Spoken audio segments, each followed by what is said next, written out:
Hey guys, and welcome to this new episode of Digital Classroom. Now, my name is Frank Doorhof, and the first thing I always explain, what is Digital Classroom? Now, you probably know that I teach workshops, right? And the workshop is very much a one-on-one experience. You have the group, and you talk to the group, and you can ask questions. And so this is a really nice and comfortable educational setup. You also have instructional videos, and the videos are more like, well, we do something, we record it, and you can watch it later. Now, I was always looking for something in between, something that was a little bit more like a workshop, but not really a workshop, because of course we have to give a little bit extra to the people who do the workshops, right? And at one point I just realized, you know what, with all this modern technology, why not start something called Digital Classroom? Why not do something live on the internet where you guys can interact with us? And we also have two guests in the studio. Hello. Two guests in the studio, so that's always cool. Now, you guys, if you watch this on YouTube, you can use the chat to ask questions, but I have to be honest, we switched software because the previous software we didn't like that much, so we're now using Wirecast. And this is the first time we're trying this with the live chat. So if the live chat doesn't work, don't worry, you can always email me questions. And we will answer that in another episode. So that's what Digital Classroom is. But first of all, I have to thank a lot of guys for making this possible. Of course, our interns, Daisy, and of course Lieselot, who's operating the computer and the cameras. And of course, Anna-Week behind the computer that's now filming me, the camera that's filming me. The lighting is of course from Letgo, awesome LED panels. And our main sponsors are Rogue Expo Imaging and of course BenQ. So without those guys, this wasn't possible at all. So what are we going to do today? Now, one of the most asked questions is probably, Frank, you have all this expensive gear, you have all this expensive equipment. Can we also do it with cheaper gear? With stuff that we have at home? Not the big softboxes. Well, I hardly use big softboxes, but not 1 meter with a grid that's actually like €1,000. So I said, you know what, we're going to do 3 setups today, and we're going to do them with the most cheap possible solutions. Now, we're using Allengram heads, of course, because that's a brand, that's a really good brand. And you can do these with any setup you want, because the modifiers I'm going to use today are very universal. So any system in the world will have these modifiers. Unless you're using a system that don't have these modifiers, but then it's time to upgrade, because these are really the most simple modifiers possible. So in the first setup, I have our model Lenaa. Hello, Lenaa. Hi, Frank. How are you? Good, thanks. You? Really? You're not going to faint on me, right? Lenaa has the tendency to faint during photo shoots, so keep awake today, right? Okay. She will. That's why I put her on a chair. So we have Lenaa, our model, and of course we have our photographic gear. Now let's see what we're going to use on Lenaa. On Lenaa we're going to use one of the most simple devices that you get with your set, and that's actually a reflector with a grid. So everybody who buys a set will actually get a reflector. Now, and then we will turn the camera around. There we go. Now the reflector itself is already very cool because it can give you a lot of light, and it actually amplifies the light, because if you don't use a reflector, the light will just go anywhere. So you want the light to be focused, but you also want more light output, right? Because, well, if you get little light output, that's okay in the studio, but outside or on location that doesn't work. So you want a little bit more. So that's what the reflector already does. It bundles the light and gives you more power. But you can do so much more with it. And first I want to show you how it looks very, very bare. So without a grid, because we already have a grid inside. So I'm going to take that one out. I'm going to actually show you what a grid looks like. Don't touch them when they're hot. Ow. This is what a grid looks like. And you have them in very different sizes and depths. Mostly they're, well, let me put it this way, sold in series of 3 or 4. And I would get the 4 or 3 series. Don't get 1, because you really need more. Now what does a grid do? A grid really steers light. Now if you look at me now, you can see my face. But as soon as I turn the grid, you will see that it gets black. So that means if I'm right in the middle of the grid, you are in the middle of the hotspot of the light, meaning you get the most light and you get the light. And everything around will be nice, and you get a nice light fall off on the side, like a vignette. But now we remove the grid, so let's first see how that looks. And that can be pretty interesting too. So we have our model on a chair, and let's do something that we call light metering. Now don't worry if you don't have a light meter, you can of course wing it, but if you want to be a real professional, you just get a light meter. So let me see. Let me change to the right camera. There we go. And I'm on 8.02. Now 8.02 actually means that I'm on f8 and 2/10 over. So what I will do, I have a remote control in my light meter. I will go down 2/10 of an f-stop. 1, 2. And that's the remote. I meter again. And now I'm on f8. So f8 means that if I now take my camera and I set it on f8, the light on my model should be correct. Should be correct. So let's see if that works. So we go to f8. Gonna wake up our skyport.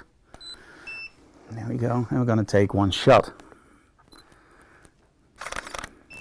There we go. You see the picture coming in now on capture 1. And as you can see, it's an okay picture. It's, well, it's not really flattering, right? It's okay. Literally, it's okay. So let's change our position a little bit and crop that side off, because I didn't like that much, and change to portrait mode. There we go. Now this will look a little bit better, but it's still not perfect. I still want a little bit more. And this is where you start learning angles. If you kneel down on the floor, you'll get a way better perspective. But of course I don't want to kneel down, because I only get 2 knees. So I'm gonna get my chair. These are awesome. If you get 2, you can do a race at night, and that's really nice. I never made that joke before.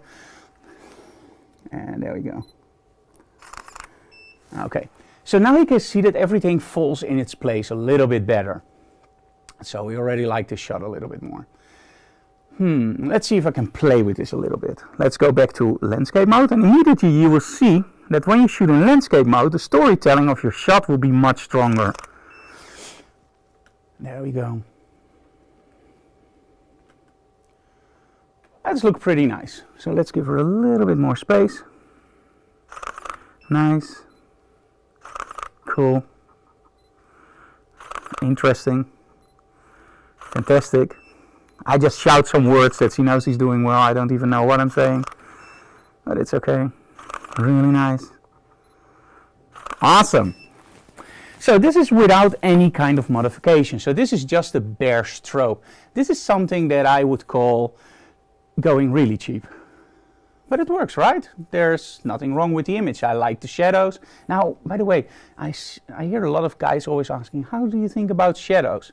For me, shadows are the soul of a shot. So I don't care if there are shadows in a shot. What I actually want is I want to have that shadow, that connection with my model. So if you shoot somebody on a white seamless, make sure there's a shadow or a reflection. Don't let her float into space, because, well, models, they can be very thin, but they won't float. So in other words, make sure that they make connection to the floor. Okay, so now that we took this shot, I'm going like, you know what? Let's put in the grid and let's see what happens. Now, as you can see with the Alengron, you actually have a little bit of a thingy here. I don't know how to call it, a thingy. So if you have a thingy over there, make sure that it points outwards. Okay, so let's put in the grid. There we go. Now the first thing I have to ask my model is, can you see through the grid? Because if she can see through the grid, it actually means she's in the hotspot of the light. So we're going to change now to look to our model. Can you see through the grid? Yes, I can. Exactly? No, a little bit to the right. A little bit to the what? To that one. Yeah, that's better. That's better? No. That's better? Right. Cool. So now that I know that she's looking through the grid, I actually know she's in the center of my frame. Or in other words, she is exactly in the hotspot of the light. One of the main advantages of this is you don't have to meter 6 or 7 times. You can just simply shoot. Nice. Okay, so we're going to meter again. And we now know that the chat works. Now you have to be careful. If you use a grid that's very thick, so you have a very small beam of light, you actually have to do this. And you have to push the model a light meter straight in her face. And if you're not watching and you go like this, you have a model with a black eye. So what I will actually ask my model is, can you lean backwards? There we go, 5.63. That means almost 5.6, but there's 3 extra tenths of an f-stop. Meaning I will go to 5.6 and 1 click up on the camera. That's 6.5. Frank, how do you know that? It's very, very simple. if I use my light meter is set up on 1/10 of an f-stop, meaning I will see 5.61, 0.2, 0.3, 4, 5, all the way up to 10. However, my camera system is set up on 1/3 of an f-stop, meaning that my camera will go to 5.6, 6.5, 7.1 and 8. So every time I see a third on my light meter, so 5.63 means 6.5, 5.66 means 7.1, 5.69 means almost f8. One click up and we're on f8. So now it's 6.5. So we're going to do this. So I'm going to sit down again and I'm going to go to 6.5. 6.3 actually, sorry. Okay, now let's see the difference in lighting. Now first, when I shoot in portrait mode, you will see that you don't see a lot of difference. It's a little bit more flashy, it's a little bit more vignetted, but it's not that much of a difference. Now as soon as I start shooting in landscape mode, now you really start seeing the difference that that little grid makes. Really nice. Cool. And constantly keep coaching your model. Make sure that he knows he's doing fine. No, that sucks. That's bad. No, that doesn't work. No, that's terrible. Oh no, that doesn't work. You see what our model does? He loses all faith, he loses all confidence, and your images will actually, well, be really bad. So don't do it. Just coach very, very positively. So there we go. Okay, big smile. Awesome. That's cool. Very nice. That's nice. There we go. Very cool. Nice. And as you can see, I'm constantly changing my position just a little bit in the frame. I know that if I show a little bit more on that side, I actually have to clone it out later in Photoshop. If I show a little bit more on that side, I'm okay. So I'm just switching those over. That's nice.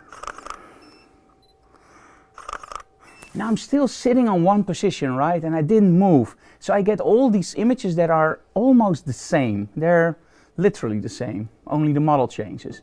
Now, a lot of people say, you know what? I like primes because primes are perfect. Primes are the best lenses ever. And that's true. They're very, very sharp and they're very, very nice. But one of the main advantages of a zoom lens is you can change your perspective very quickly. Like, for example, a portrait, or a full body, or for example a little bit tighter, and then we switch back to a portrait. That's nice. Look straight at me. Oh, that's cool. A little bit more aggressive, like you really hate me. That's more sexy. Yeah, there we go. Awesome. That's nice. As you can see, I really love to play with that zoom lens because, let's be honest, you can, of course, use a prime, get a little bit sharper images, but then you have to walk all the way to your model if you want to do a portrait and all the way back. And now I can very quickly change. Okay, one more. I really like that. Chin up just a little bit more. And I always say one more, and then there will be a lot more. And the reason is, I want to keep that energy flowing in my model. Okay, one more. Because that final shot, come on. There we go, that final shot, yes, awesome, that's it. And now the final one, that's really nice. Thank you so very much. Okay, we now did some shots. Let's see what we can do in Photoshop and let's see if we can really retouch those images to awesome. So I'm going to switch over to my computer and we're going to do Photoshop, and the girls here are going to switch over to the other light setup. So, let's see now. It's still coming in. So let's switch to our desktop.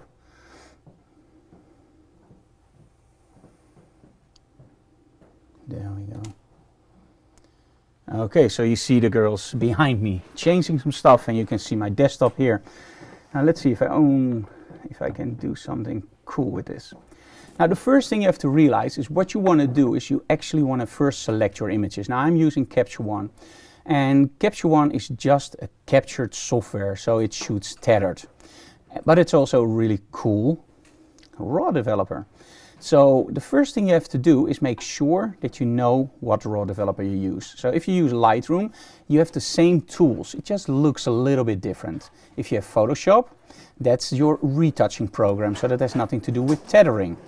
Now, Capture One is not only the raw converter. You can also do a lot of stuff with giving numbers and doing all that other stuff, like, for example, do a little bit of retouching, do a little bit of updating, and actually the same stuff you do in Lightroom.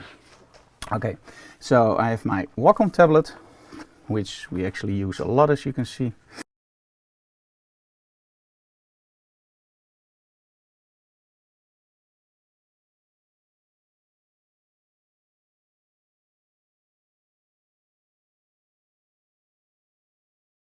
What I just did is I made the selection between the images. And the fun part about making the selection is I look at a lot of stuff. So for example, I look at shadows, I look at how the model looks and how the model behaves in front of the camera and how everything connects. So we made the selection to only 2 images, and you have to be very brutal with its selection. You have to make sure that you only select the images that you absolutely love, because you will be judged by your worst image, not by your best. A lot of people will remember that best image, but then they see an image that's worst from the same series and they will go like, yeah, I didn't like that shot. So they will remember that one. Okay, so now that we selected only 2 images, I'm going to show you why I choose Capture One as my main source of retouching before we go into Photoshop. Now don't get me wrong, I love Lightroom, and Lightroom is where all my images live. That's where I have my whole setup, my whole, how do you call that? Your whole cataloging, your whole keywording, your maps, printing, etc. But Capture One I use because I love the way it tethers. It's really very solid, very stable. If something goes wrong and the tethering doesn't come in, I'm sure it's something at the cable or it's something at the camera side, because Capture One itself will never ever stop tethering. And Lightroom sometimes just stops. Now, Capture One, however, I don't like the catalog that much, so that's why we use Lightroom for that, and of course Lightroom Mobile, which absolutely is awesome. So, and the other thing is, what I really like about Capture One is something that's over here, and that's actually called a view, and you can go into something called a focus mask. Here we go. Okay, we'll first do some questions, by the way, because I see some questions coming in. Now, I see a lot of people who didn't have sound that we now solved. So that was my mistake. And we are doing, when you're doing a shoot, is it easier to start with the prime lens and maybe move to a zoom, or the other way around? Anthony, don't think about that. Just use whatever you want to use. But for me, it's always zoom lenses, because the difference isn't that much. It's of course in the bouquet, the background images, the autofocus areas. There you can see a lot of difference. You have a 1.8 instead of a 2.8. But in essence, there's only one thing that's really important, and that's your absolute creativity. And with the zoom lens, you can just change very, very quickly. Okay, Google Hangouts seems to be dead. That's absolutely correct. We're now using YouTube Live. So Google Hangouts is out for the moment because we had some issues with quality. And if I'm correct, the quality should be much better now. So you can now actually see my screen when I'm retouching. And we see hello Jan Thorn Brandstek. I think you're from Norway or Scandinavia or somewhere, seeing your name. So we love that area. So what you now actually see is you can see the focus areas. Everything that's in green is approximately in focus. So that's something that I really like, because now if I'm shooting with, for example, a tilt and shift lens on a medium format camera, I don't have to walk to my computer and see if an image is in focus. I can actually see that the image is in focus from where I'm shooting. And now you can actually also see that here her eyes aren't in focus. Oh my, is that a problem? No, Norway, I thought so. So now I can actually zoom in with my loop. And one of the things that I like about Capture One, and I didn't like about Lightroom that much, if I want to zoom in really, really fast, that doesn't work in Lightroom. You click, you see a beach ball, it takes a little bit of a while, even on a Mac Pro that's really fast, and then you can see the 100%. Now watch what Capture One does. 1, 2, you click and it's sharp. You click and it's sharp. It renders it really, really fast. Meaning if you have an assistant sitting behind your computer, you can very quickly see if an image is in focus. You just click and there we go. It takes only a fraction of a second to show you if it's in focus, yes or no. Okay, of course we have to change my view now to hide my focus mask. Okay, there we go. Now, do I have to change anything in this shot? Well, I don't think so, but of course you can do. If you want to change something, like you want to add a little bit of shadow detail, that's okay. But for me, no. I like it this dark. Now, let's say, for example, you want a little bit more detail in her dress. How do you do that? As soon as you do your raw conversion, you are in Photoshop. You are not working on a raw file anymore. A lot of people don't realize this, but in Photoshop you're not working on a raw file. You're working on a TIFF or JPEG or whatever you set in. I would really advise you to use TIFF 16 bits, but you're not working on raw. So as long as you're in your raw converter, make sure you do all the stuff like shadow recovery. Now in Capture One it's very simple. You go here and you press plus for a new layer. In Lightroom, you can very simply use your adjustment brush. So let's take the brush and I just paint in my mask here. There we go. Now let's say I want a little bit more shadow over there. There we go. So we have a little bit more shadow detail there. Now of course you want to remove a little bit of the mask on the sides. So there we go.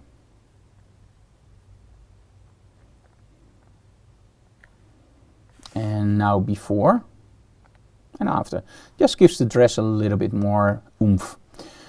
And of course also a little bit then, if you're working anyway, do it also in the hair. Give it a little bit more shadow. There we go. Don't overdo it like but because it's only shadows, you will actually only see it a little bit in the eye, so that's okay for now. Now, let's go into Photoshop. Now, in Lightroom, you just press Command E to go to Photoshop.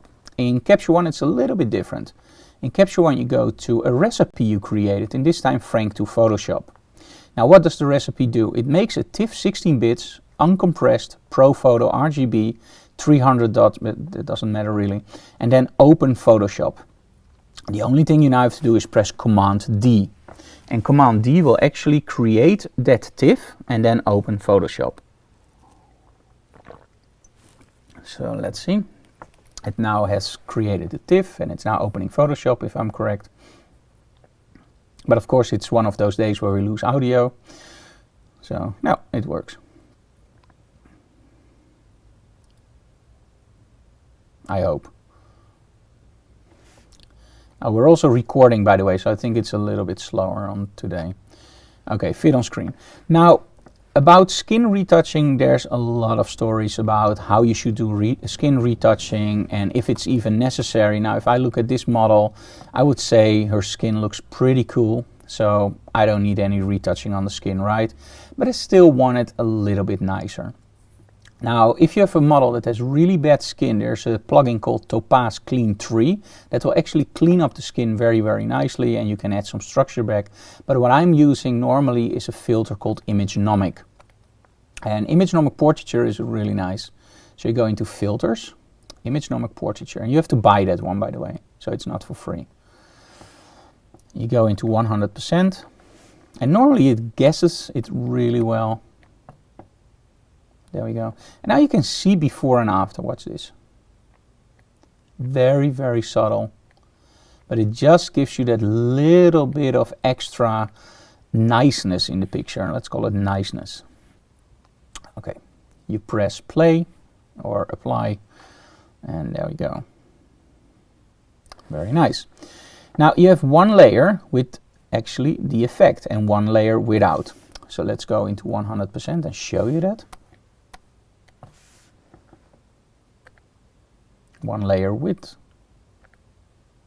and one layer without the original. Now as you can see, it selected the skin tones, but still in the background you will see that it takes away detail. If you look here, I hope you can see that, guys, but in the wall it actually takes away detail. So I only want it on the face of the model. Now what a lot of people do is they will use the eraser tool and start erasing like crazy. Yeah. That doesn't really work, guys. What you have to do is something in Photoshop that's really important. You have to use a mask. Now, masks will actually freak the hell out of a lot of people because they go like, what? A mask? I don't want to do that kind of stuff. I don't want to do layers. I don't get that stuff. But it's really simple because we already have 2 layers. The only thing we now have to do is create a mask. And I will show you, and after this you will go like, really, is it that easy? It is. So you go into layer, and then you go into mask, and you go into hide all. In other words, take away the effect. Now what you see here is a black piece of paper. Now you go to your brush and you take a white brush and you just paint the effect in where you want it. Nothing more, only where you want the effect. Press the space bar to change your screen. There we go. Now Lenaa has a little bit blue hands, you see that?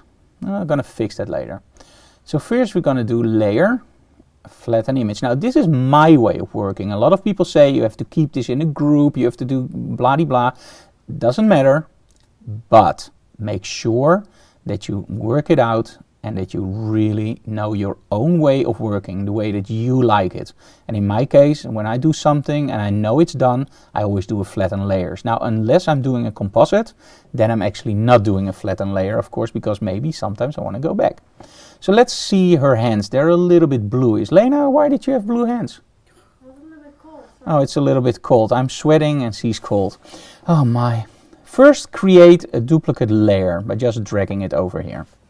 Now you go into your brush, and what a lot of people don't realize is the brush can be used in many different ways. For example, here in normal mode, but you can also use saturation or color. So let's use the color mode. Now what I will do is I will lower my opacity to, let's say, 30% and select one of her skin tones, like here. And I'm just going to paint that over the blue. Now I use a low opacity, but I'm actually lifting up my pen and painting in 3 or 4 times. Now as you can see, we went from blue hands to normal hands. Of course, the only problem is I also painted over the nails because I was a little bit too worried about doing it quick. Now you go into layer, layer mask, and you do reveal all, show all. Now what you actually see is a white piece of paper instead of black. You zoom into 100%, which we already are. So you zoom into 200%. You take your brush and now you use black paint. And now the only thing you have to do is paint back the original color of her nails. And of course you could do it right at the first time. Oh, make sure that your opacity is back at 100%, by the way.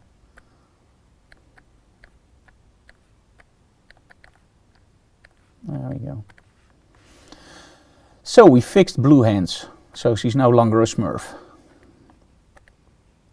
And because I'm me, I always go back, flatten image. Now you see that I forgot something, and that's actually on purpose.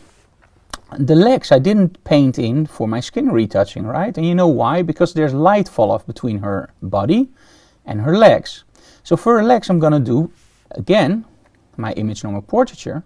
But now I'm going to do it only on the legs because they're darker, so they have a slightly different tint. So I'm going to go into 100%. I'm going to go to the legs. And now you take this picker over here and you just select some of the tones that are in her leg.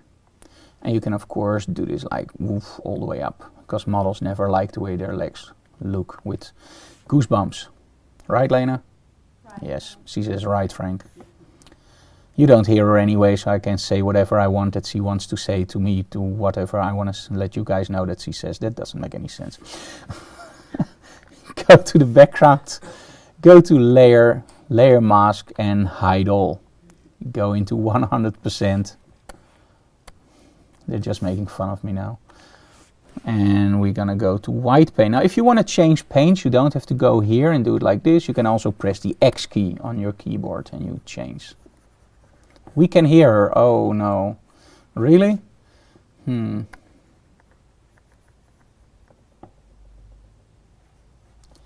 Oh, that's weird. Somebody tells me that on a German YouTube, you can't see this broadcast due to a license problem.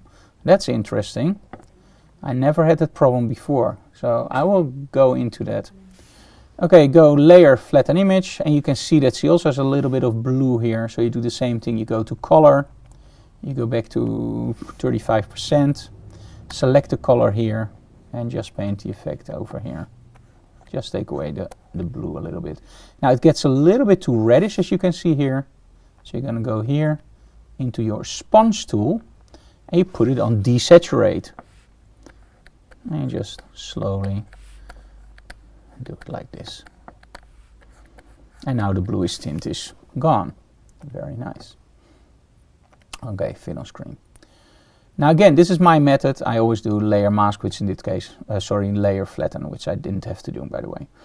Okay, so now I want to make the background pop. Now, which one of you guys has a Mac? Okay, that's pretty much.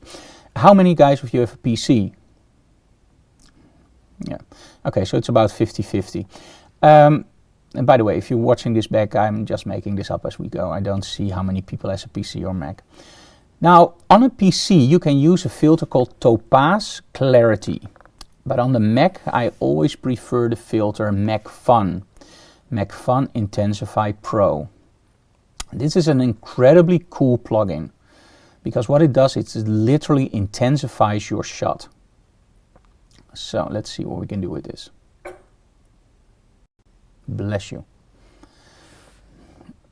Now, I have created some presets here which you can buy online. They're like €7.50 and you can get all the presets that I use. And as you can see, a before and after, it's a pretty cool filter, pretty intense. So I really like this. And press apply.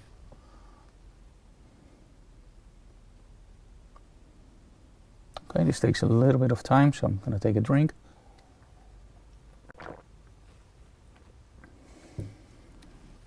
It's still processing. So still, if you have any questions, please use the chat from YouTube.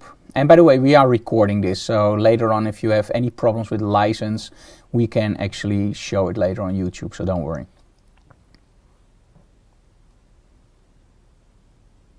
Okay, it's doing the Intensify Pro filter. And there we go. Now, I don't like it on her skin, right? So what I do is layer mask, reveal all, show everything. Now, I will tell you why I use reveal or show. I use reveal all if I know that I only have to take out a little part. I do hide all if I only have to paint in a little part. So you could say I'm lazy. So let's go to the brush again with black paint, so press the X and only take it out in her skin areas because I don't like it in skin that much. Makes it a little bit rough.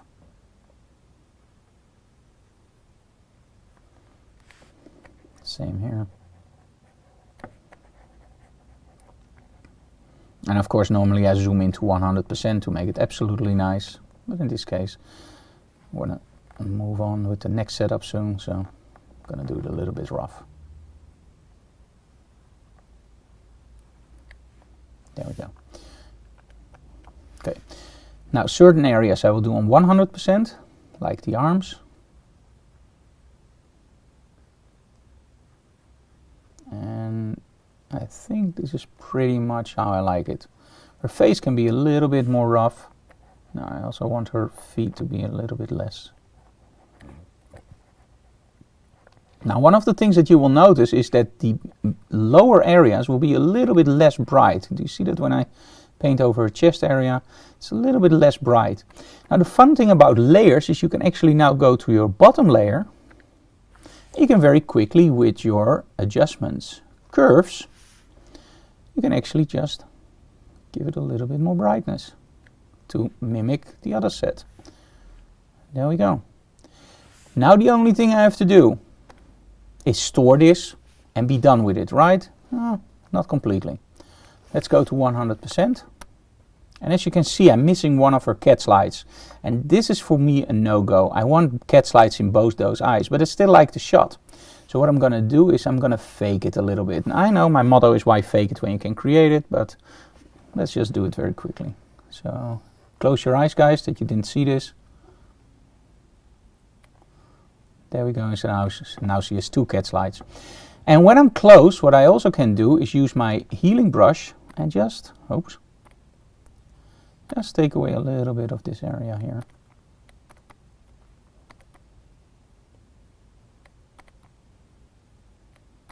There we go.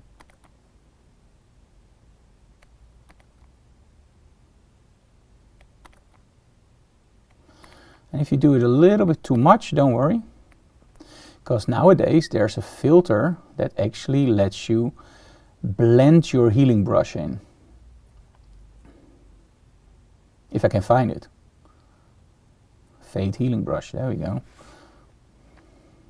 So this is without my healing brush. And you can fade it in very, very slowly. There we go. Okay, so this looks a lot nicer for me. I think we're almost done, but there's one thing I always do with my shots, and that's give it a tint. Because I love analog photography, and I think with digital you have a nice image now, but if you just give it a little bit of tint, and I use, for example, alien skin exposure or DxO, and I think this one really shouts for DxO, so we're using film pack for that. And also here, these presets you can buy on my website, and also those are €7.50.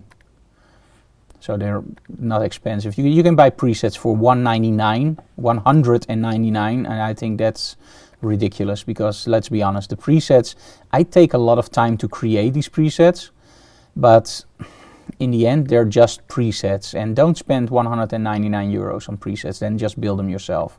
But for $7.50 they're like a really cool start, after which you can build your own. This one I really like. So let's see before and after. This really adds the mood to the picture for me, and save. So let me see, Dennis asked me, hey Frank, when you know you are going to tint the image afterwards, is it still worth to shoot the color checker? I'm still doubting about buying one. Yes, it is. The reason I'm not using a color checker at the moment is very simple. I already set everything up, so I know my color temperature, and because Capture One doesn't support the color checker, I'm a little bit in that area of, well, I don't shoot it with every shot. Now, if I know my color has to be correct, I will always shoot a color checker because I know that color checker will give me perfect colors. So buy one, but you will end up using it only when you really need it. But that's when you, well, actually really need it. So, very simple, right? Okay, press close and save. Okay. Now, this one took a lot of time, right? So let's see how we can do it quicker. So we're going to open this shot. This is her second shot, because she's already standing ready for the next setup, right, Lenaa? Yes. Oh my. So in Photoshop you can create actions. Portrait Smooth, for example, is an action that duplicates my current layer, runs portraiture, and actually creates my retouch layer. So let's do this. Portrait Smooth, play. So what it does now, it creates a second layer. It runs my filter, and it immediately gives me a layer mask. So I can now take my brush and white paint and paint the effect in. As you can see, this already works faster. Now I will actually layer flatten my image. I will create a second layer. I will go into Filter, Make Fun Intensify.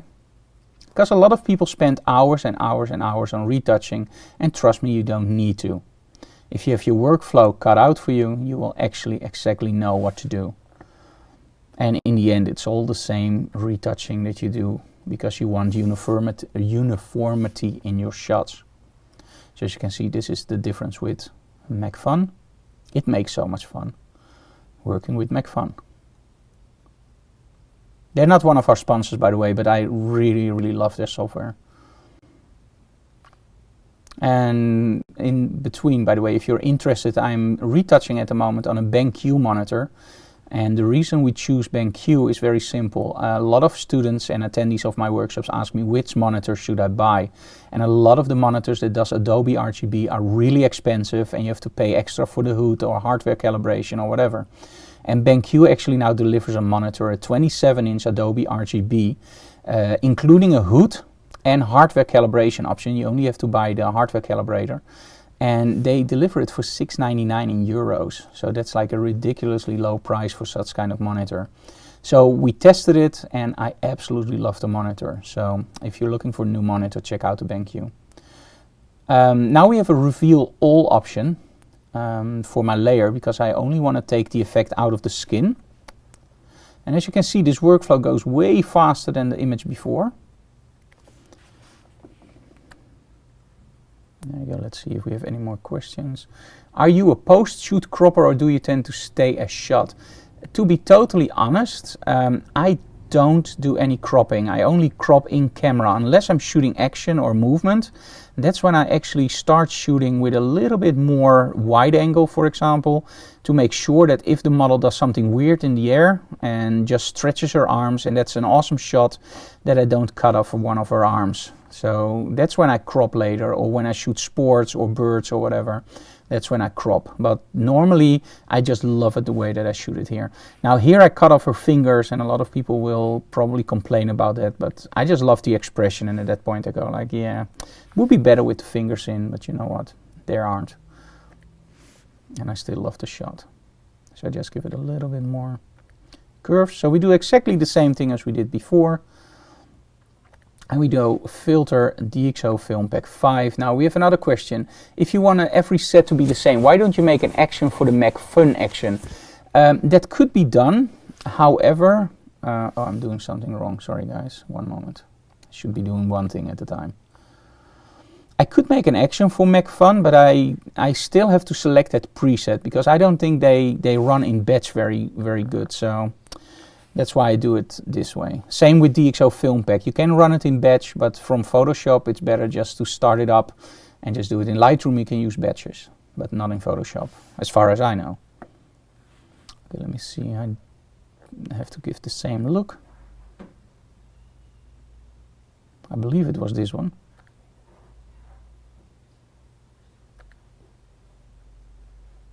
Yeah, I believe it was. So we do save. Make sure that you remember what you did. Yes, Frank. There we go. And you can see that the first one we did in like 10 minutes, and now we did it in like maybe a few minutes less. Layer, flatten image. And let me see if I have two cat slides now. Lenaa was avoiding my strobe with one eye. That's very clever. You can actually see that the cat slides was over there, so I'm actually only adding it a little bit. Okay, there we go. And file, close. And save. Now I'm back in Capture One, and I'm ready for the next set. However, first I want to show you guys something. Now, let me switch back to my Logitech camera, so you can actually see what I'm saying. So one of our sponsors is Rogue Expo Imaging, right? And these guys make these flash benders that are really awesome. Now I did a video for them on the use of a flash bender and creating a very simple, but I think very interesting portrait. So I want to show you that now very quickly, so you can see the video from Rogue and check out their products, because again, with small flash, I think they are at the moment on the cutting edge of what you can use for small flash. So let's see where we have our Rogue video. And enjoy, guys. It only takes about 3 minutes, but you will get a lot of information. Hey guys, my name is Frank Doorhof, and I'm going to show you a 3-light setup. Now, I've used 3 lights, and I'm using 3 different modifiers. On one of the strobes, I'm using the XL flash bender. I'm using the strip with grid, and I'm using in the back the normal grid. Now, what do I want to do? I want to make my model pop out from the background. So I want the background in the back to be a little bit lit by the grid, and I want my model, of course, to be high contrast. So what I actually did is I moved the flash bender to the side, creating a nice controlled contrast ratio. So I want your eyes to be here. Very nice. There we go. You get that really nice Rembrandt lighting, like the triangle here of light. So that's very cool. But now she disappears in the dark, and I actually already like the shot. But let's add a little bit more. I'm going to use this light. And on this one, it's the grid with a strip light. So it gives you a very nice focused beam of light. Okay, look into the light, please. Look a little bit down. Perfect. There we go. What I did now is I actually looked straight into my flash blender and made sure that the angle is correct for her eyes.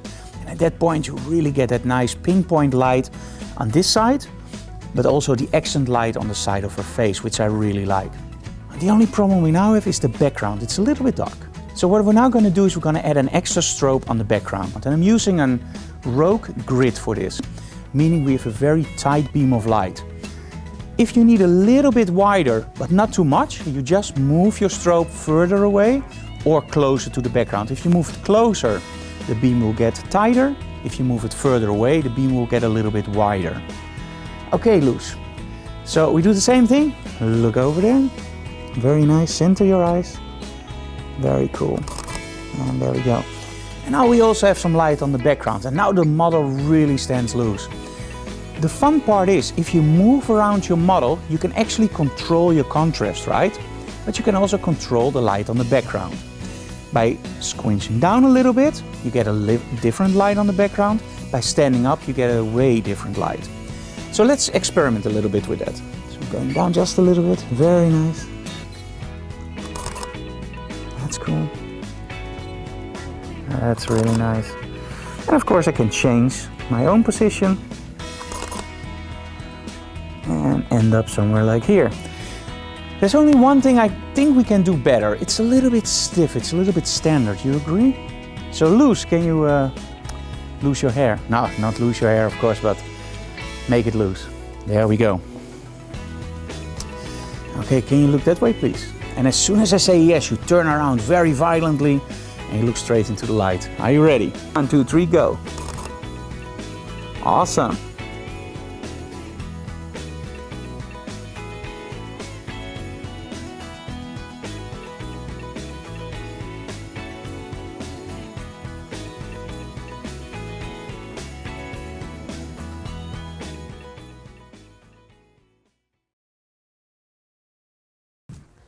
Awesome. Now, this is one of those locations where you don't think about when you buy a building. You actually buy a building, and one of the things was actually here, and that's actually this part. Now, this is an old church, and you don't believe it actually, but it really is a church, this building. And this was one of the podiums where one of the guys would actually give his sermon, I believe, or how do you call it? Preaching. And what they did here was they just had simple flowers. So there was this hydroculture stuff under here. What we did is at first we thought like, oh man, what are we going to do with a podium? And I don't like podiums. And in the end it worked out great for our model photography. We just put a little plank over here. And what my model can now do is, Lenaa, if you want to stand up there, is we can actually shoot it and give it a really nice sense of three-dimensionality. So she's over there. I'm going to place my light pretty close to my model and aim it down. And this, by the way, is also a very, very easy to get modifier for almost any brand. It's called a beauty dish. Now, normally I use grids in almost all my modifiers. But in this case, I'm just using the beauty dish with a reflector. And we actually call it a deflector. It's an Allen deflector inside the beauty dish. And that actually makes sure that the beauty dish performs as it should be. Because all beauty dishes have this deflector in, and what happens, the light hits the deflector, gets back into the bowl, and then actually transmits to the model. So let's see how this looks. So I'm going to have to meter the light here. Turn on the light meter, works enormously better. There we go, 64.0. That's a little bit too much, by the way. So let's turn that down first. Did that hurt? Well, almost. It's like, ooh. I see your 10 growing. Yes, there we go. Okay, let's aim the light a little bit higher. So if you need a lot of light output, use a beauty dish and an Allen ELC, and you get to f64, and that was almost on half power, so yeah. 22.2, so we have to go down even more. There we go. Imagine, oh my. That's much better. F8.06. Now f8.06 means f8 and 6/10 of an f-stop. So let's go up 4. 1, 2, 3, 4. Now I'm on f11. So let's take the camera and let's shoot this. And I'm gonna shoot this one also with the color checker, so you guys can see how that works when you shoot it. There we go.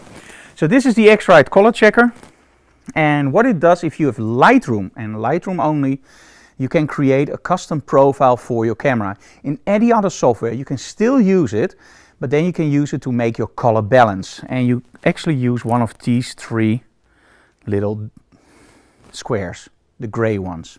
Don't use the top ones, use the bottom ones. She has to hold it in front of her face, and I have to take a shot of that. So I'm going to take my camera, turn on the Skyport. And by the way, in case you're wondering what Skyport we have on our computer, on our camera,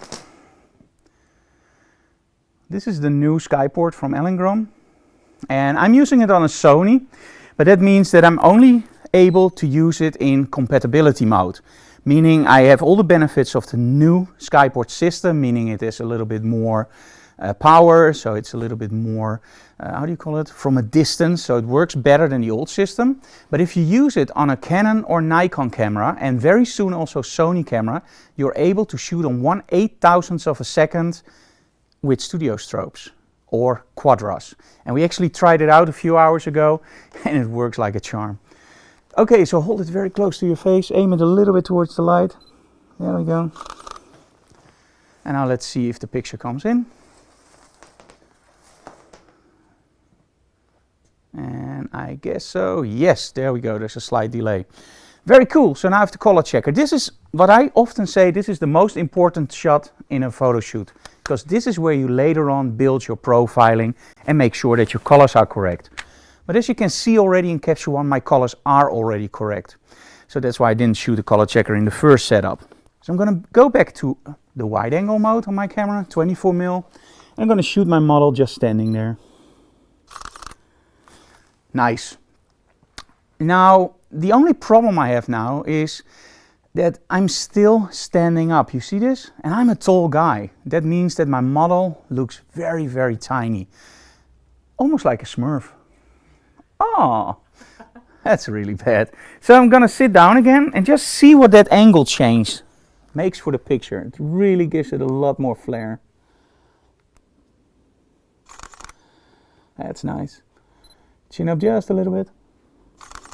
Awesome. That's cool. Nice. Okay, lean against the background, please. Is it safe? Yeah, it's safe. Oh no, don't. Okay, look up a little bit towards the light. That's nice. Really cool. And actually, because we're shooting with the ELCs, we can do something I always call freak your model out. We have a drive mode on high. Now my model is in that mood, you know, that's really nice, like, oh man, I just love to pose. So every second you will get 3 shots. Actually, there are 5. So are you ready? 1, 2, 3, go.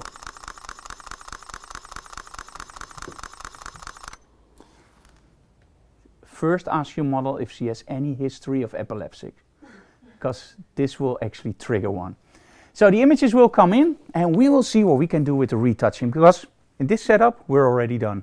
Don't you agree? Okay. Or do we do one portrait? One portrait. It's really intense. Chin up just a little bit. There we go. And look towards the light.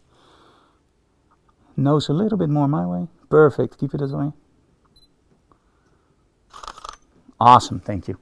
So let's go back to Photoshop and see what we can do with this setup.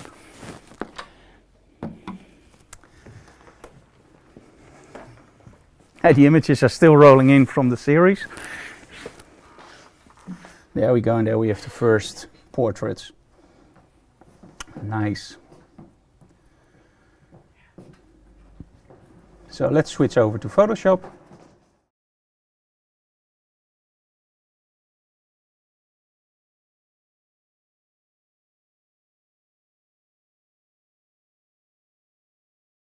And there we go.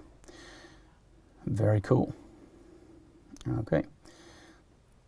Now, what do you normally do in Lightroom? You actually create a profile. In Capture One, what you actually do is you go here into your color picker and you will actually say, okay, this is the color. As you can see, I'm pretty close. I was a little bit off. Now what you can do is adjustments, copy these adjustments, and then select all the images. And just adjustments apply. And in Lightroom you do exactly the same thing, only then it's called syncing. Not to be confused by the Titanic, which actually sinks. I hope I didn't spoil somebody's movie tonight. Okay, so this one you can actually take out. This one is okay, but it's not perfect. No, I don't like that one. I really love this one. I don't know why, but it just jumps out to me like, wow. Don't like this one. No, no. Nah. Yes, that's nice. That's actually pretty nice. I'm gonna take that one. I'm only gonna do one from this series. I don't like the very dark side on her face. So I'm gonna take these out. This is from the series we shot. It's almost like seeing your model in a small movie, live photo. And one of the portraits. And this one is okay, but it's not spectacular. But let's also retouch that one and show you what we can do with a little bit of freaky stuff. Okay, let's see which one we're gonna retouch. And I like this one the best, so I'm gonna take that one out. Okay, first some questions. How did the test with the wireless tethering go? Are you using that today? No, I'm shooting with the cable today. The wireless tethering went wak wak wak wak, boom, went totally wrong. We did some products which actually promised to work and they didn't work. We're still waiting for a new card from iFi, which I hope will work, but we had some problems with the wireless connection with that one, which we have now. And we are waiting for Sony to update their internal software to version 4, which I hope will do exactly what we want. Let me see. Enskarian, good morning, Mr. Doorhof and the Doorhof photography family from Arizona. Hello, Arizona. And then we have a question from Ange saying, do you go through a professional modeling agency to find your models, or do you find them through an online source? Okay, I will switch over to the Logitech for this very quickly. Now, this is a not so good camera, so sorry for that, guys. Now, I find my models myself. They email me, or I put an ad online on Facebook or Model Mayhem, and models will actually respond, and we invite them over for a photo shoot, for a 1-hour test shoot. And in the test shoot, I will see if I like the model, how she performs in front of the camera, that kind of stuff. And then we actually ask the model to do the workshop for us. You could go through a modeling agency. If you want to make sure your model shows up, get a modeling agency. If you use Model Mayhem or Facebook, we have a 50% no-show.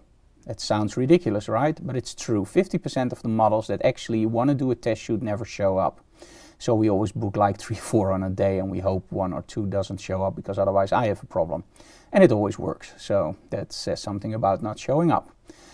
And as soon as we have a model, for example, that doesn't show up and email me later, like, Frank, I forgot it totally, can I do another test shoot? It's no. I don't care how good the model is, how good she looks, or whatever resume she has.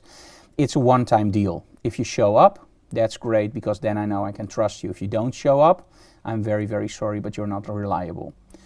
And model agencies you can do, but you pay a lot of money for your models, because a lot of money also goes to the agency. So we always try to do our own scouting. Okay, so let's go back to Photoshop. Okay, the first thing I have to do here is, of course, see if I need to add anything. I actually love this dark side, so I'm not going to do anything. The only thing I'm going to do is go into my recipes, check if I'm still onto Photoshop, yes. And now we'll go to Command D and go into Photoshop. And that takes a little bit of a while, because we're also recording this on hard drive in case one of the live broadcasts go wrong. So we can later upload it if something goes wrong. Okay, there we have Lenaa, very cool. I love this shot. The only thing we need to do is make sure that this area is actually straight and is actually also dark.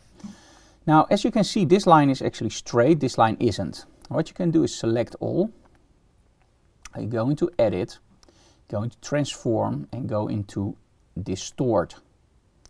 And now you can actually just tilt this. Don't tell anybody, but that's the way that you can do it. I mean, don't tell anybody you did it. There we go.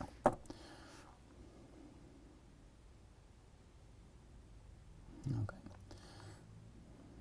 Deselect.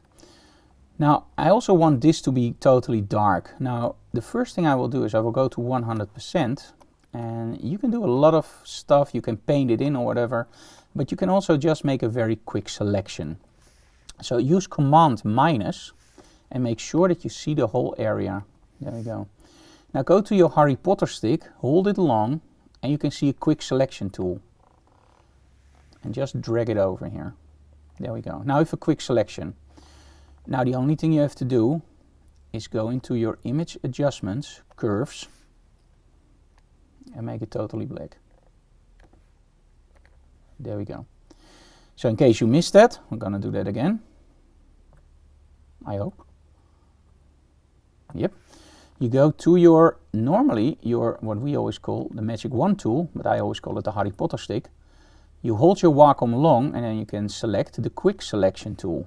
Now you just drag it over here and it will very quickly select all the colors. You can do it with the Magic Wand, but it takes you a little bit more time.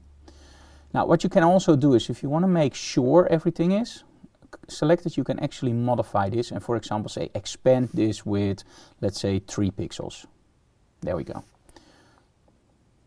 Looks pretty nice. Now you go into image adjustments, curve, and you just make it all black. There you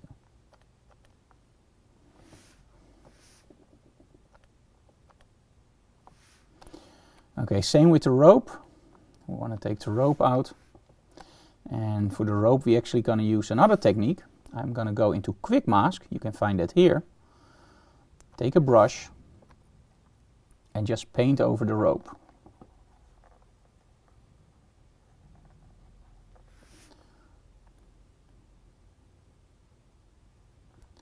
And now select inverse. And this is actually a pretty bad selection, so let's do that again.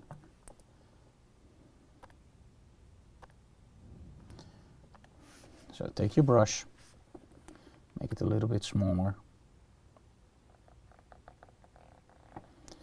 Now I hear you guys thinking I'm going to do content aware fill, right? Just press the delete key and make sure that the rope is out. Yeah, that doesn't work. And I will tell you why. If I do a content aware fill, I will actually start duplicating probably these bricks, and I don't want that. So what I want is a selection which I'm just very quickly able to take a brush with black paint, go to, of course, the normal mode,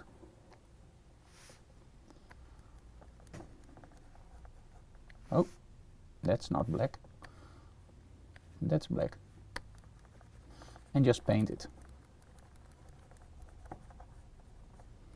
Now you can see there's still some very, very slight areas where I still have to go in deeper. So I go to 200%, and this is where I use a smaller brush and just very quickly go around these areas.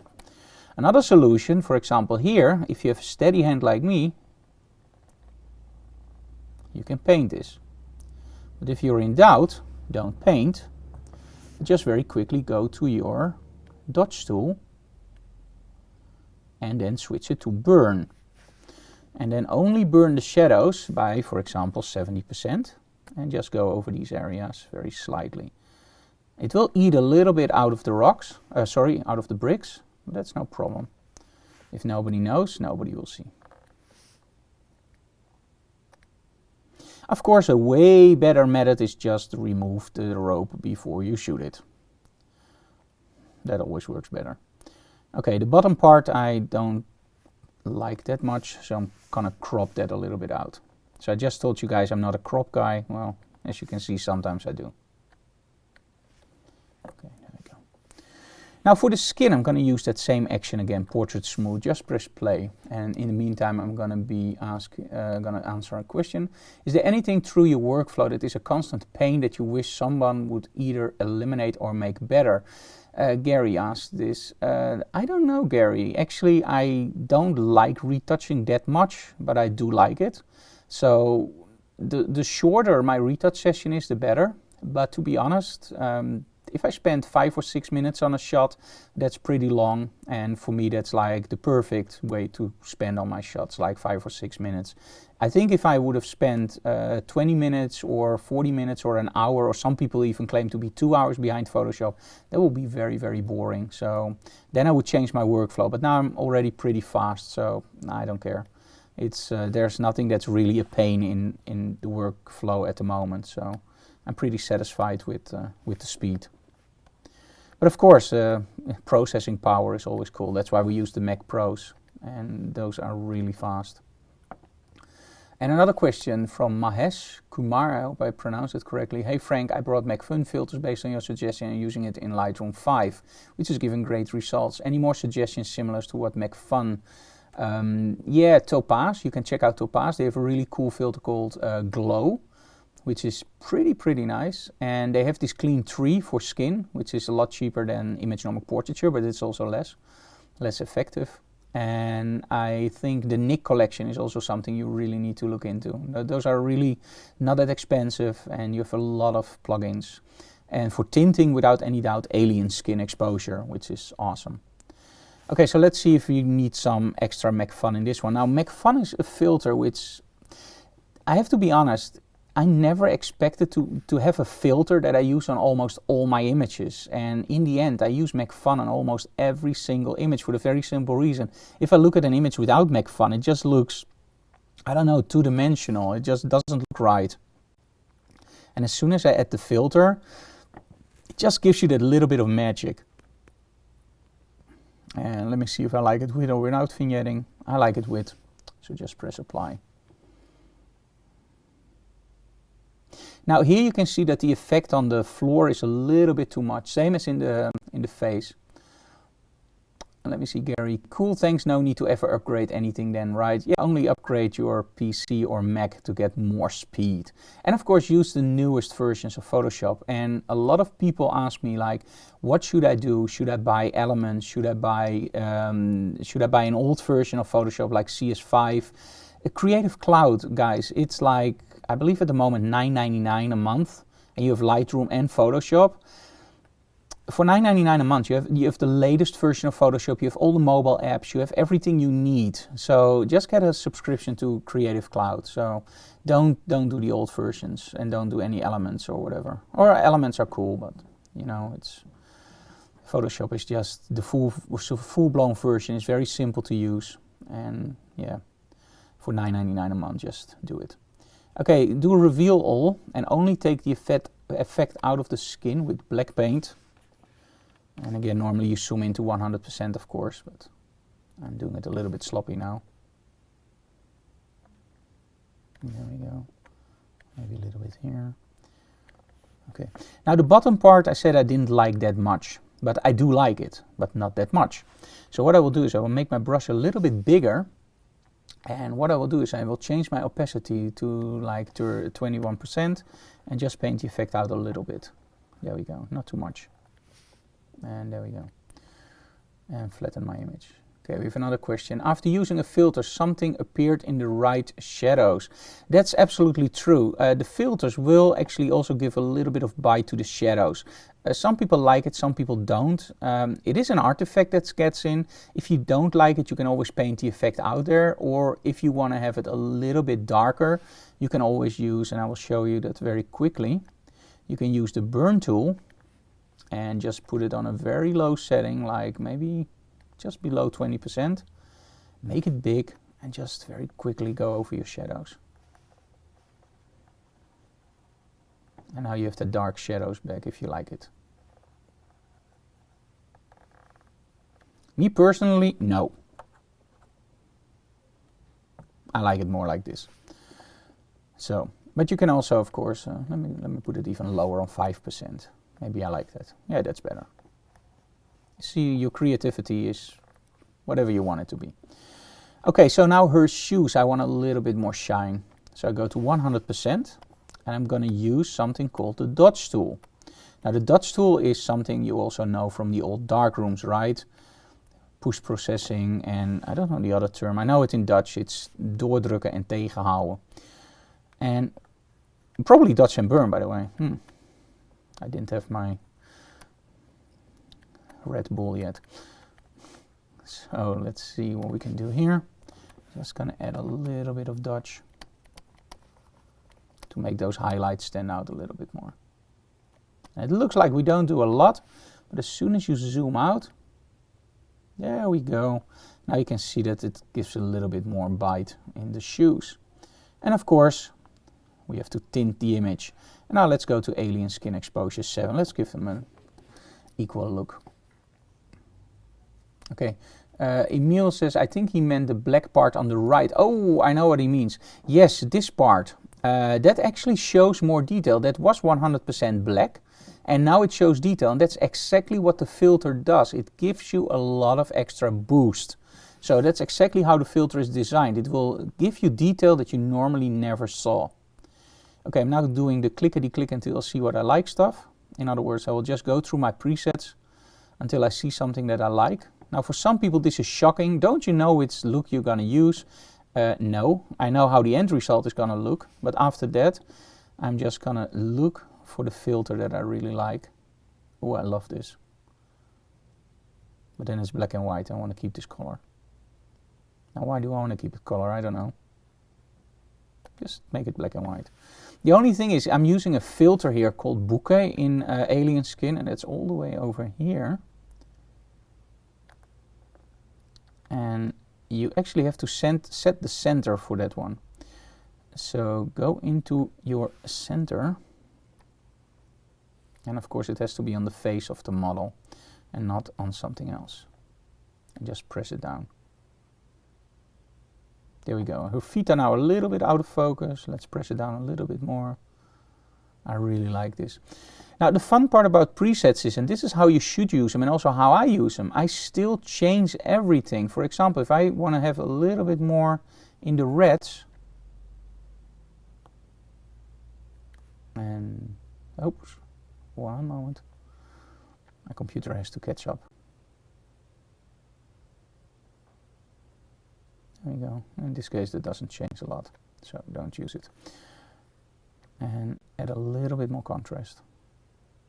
There we go.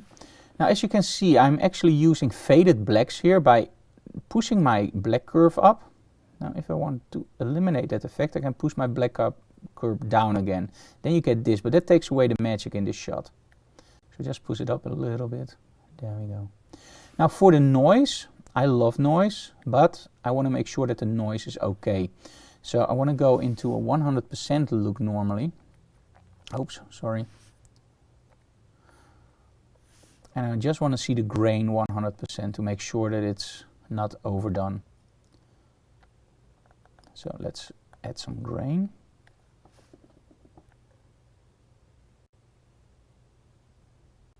And we all bitch about our camera. There's so much not adding grain in post. It's ridiculous, right?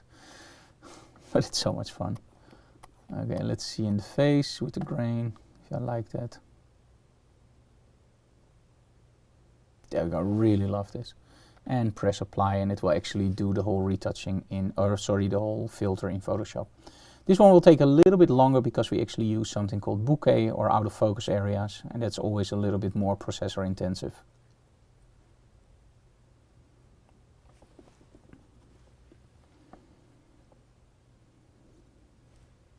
And I already see what Lenaa is wearing now, and that makes sure that I want to shoot that last setup.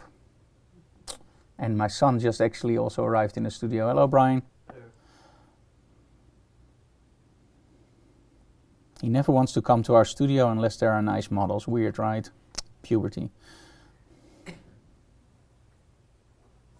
Okay.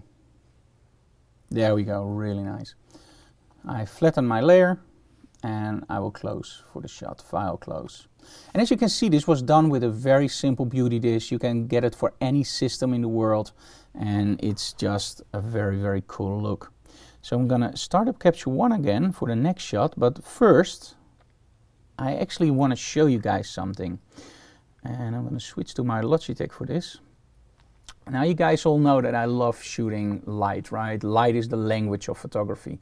Shadows are the soul of a shot. You all hear this stuff, but how do you want to make sure that everything works? You saw me using a light meter. Now the light meter is one of the most important tools, and we made a video about that, and I want to show you the trailer for that video. And this is without a doubt one of the videos that I really advise every photographer to buy, even if you don't want to use a light meter. If you get this video, probably in the end you will use a light meter. And if you already have a light meter and you think you know everything about it, watch the video and you will learn a lot of new stuff. And if you think a light meter is difficult, that's not true. It's really a very simple tool. So I'm going to show you the video very quickly, and you can order this video online from our website.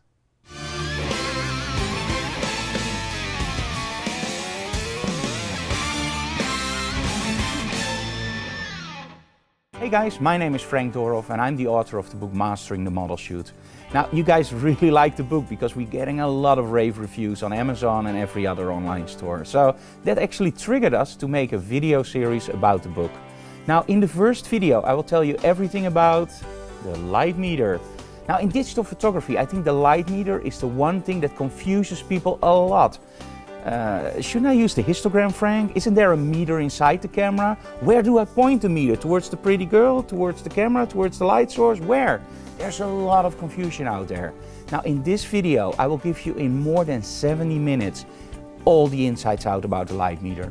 Calibrating, using incident and reflective, using a white background, how to keep details in the black, how to trigger the meter, where to point the meter. You will see everything very easily explained, but you will also see photo shoots including our model Manon.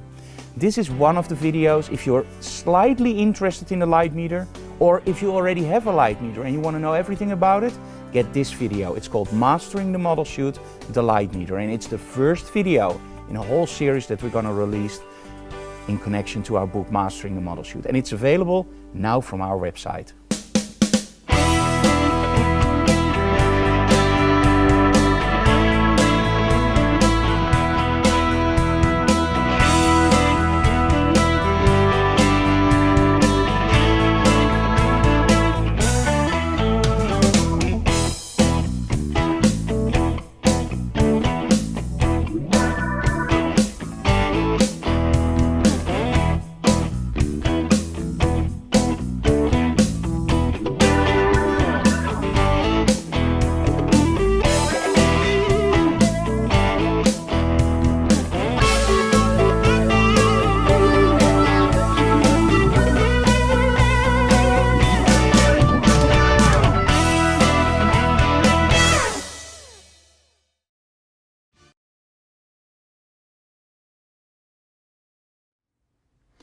Okay guys, so that was the video for the light meter, so head out, and if you like the digital classroom, support us by buying the videos, of course. Now for the next setup I'm using a very simple ProLinka softbox. It's actually an Allengram softbox and one strobe. I'm going to show you what you can do with the most simple setup. So we're going to switch over again to Daisy behind the computer and to our Blackmagics on the set. So there we go, 1, 2, beam me up Scotty. Okay, so Lenaa, are you ready for this one? I'm ready. This will be the final one, but this will really be the final one. Okay. So we have this small softbox, and this is one that actually is delivered by a lot of step-in sets, like if you buy your first strobe. So let's turn on the light meter and first see what it does. Just the normal softbox. 4.09 on the light meter. So I will go up one click, and it actually means that I'm now on 5.6, I hope. There we go, 5.6. Okay, so let's take the camera and wake up our skyport. There we go. And did you move? No, really? Okay. Yeah, you're messing with me. Okay, there we go. Very simple light setup, but as you can see, the image is okay. There's nothing wrong with it. I actually like the shadows, and well, it's actually pretty cool. And that's with one softbox. So let's sit down a little bit to change the angle again. Love your outfit. I have to go down, go back a little bit. There we go. I like 3/4 a little bit better, I think. That's nice. Okay, look towards the light. Awesome. As you can see, it's not the gear that takes the picture, it's the model, it's the lighting, it's where you place the lighting, and that's the most important. Where do you place the lighting? Now, let's use something we call the inverse square law. Now, the inverse square law actually dictates that light falls off over a distance, right? How can you use that in a photo? It actually means if I place my light further away, I'm actually not getting that light fall off that's fast. I'm getting a slower light fall off. If I move my light closer, I will get a much more rapid light fall off. Daisy, did you have a question? No, but they have a problem with the audio. It's about 10 seconds later than, well, your mouth moving. Okay. We can't solve that now with the audio. I think that's the problem that YouTube actually says. I can't stop the stream and start it again. Let's hope that it records on the hard drive correctly, and then we will upload later. We'll upload the right stuff. So then we're going to edit it that the audio and that last part is actually in sync. So bear with me for now. If it's a long delay, I'm very sorry for that, but it's the last setup. So just bear with me. We can't stop and start the stream. So let's move this one a little bit closer and a little bit higher.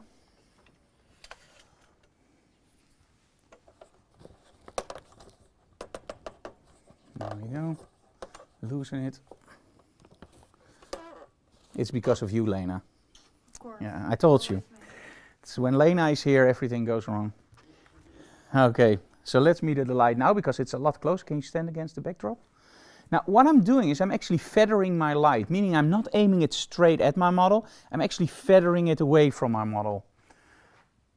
Now, the main advantage of this is that the background doesn't get as much light, but also that the model is actually lit by more soft light quality.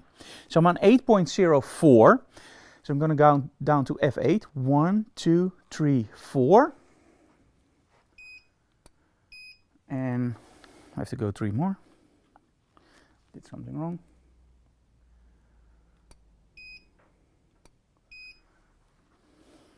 Yeah. Oh, it's already on the lowest setting. That's, of course, the problem. Because normally the remote works flawlessly. So I'm off 8.03, which is actually f9. So we're going to not shoot on f8, we're going to shoot on f9. Okay. You can go as low as you want, but if you're already on the lowest setting, it won't work. Okay, f9. Look a little bit towards the light. Very nice. Now, as you can see, the light fall off is way more rapid. It gives it a way more better image for me. But it's all personal, of course. And that's the fun thing. If you don't like it and you like the other one better, you can always do that. Very cool. And that's not an ELC, so it doesn't keep up. Very nice. Warn your model, okay. Look towards the light a little bit. There we go. Eyes centered. Otherwise you get this Walking Dead eyes. Really nice. Let's do a little bit of a close-up. Now, if I change my own position a little bit more flat, I get more flat light. If I change my position to the side, I get more high contrast. So I'm going to shoot them both so you can see.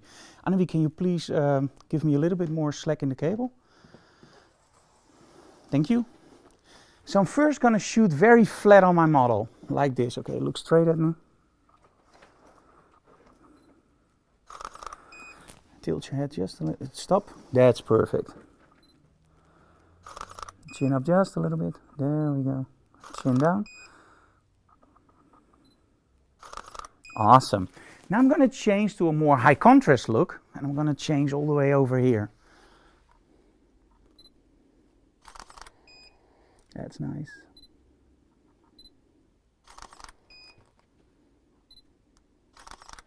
Let me see how far I can go.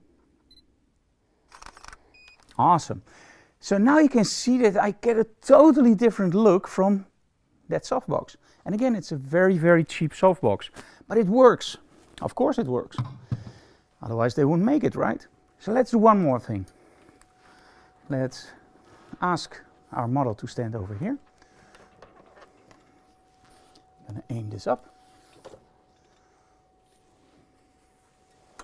And I'm going to aim my light all the way down. There we go. Now I get a lot of questions, where do you meter? Do you meter towards the light source? Do you meter towards the camera? In essence, it's an incident meter. Oh, we have a question. Yes, Daisy? Can you explain how you can go from f5.6 to f9 and get a more light fall off? You don't go from f5.6 to f9 and get more light fall off. The more light fall off you only get by moving your light closer to the model. So if you move your light further away, the light fall off will be less rapid.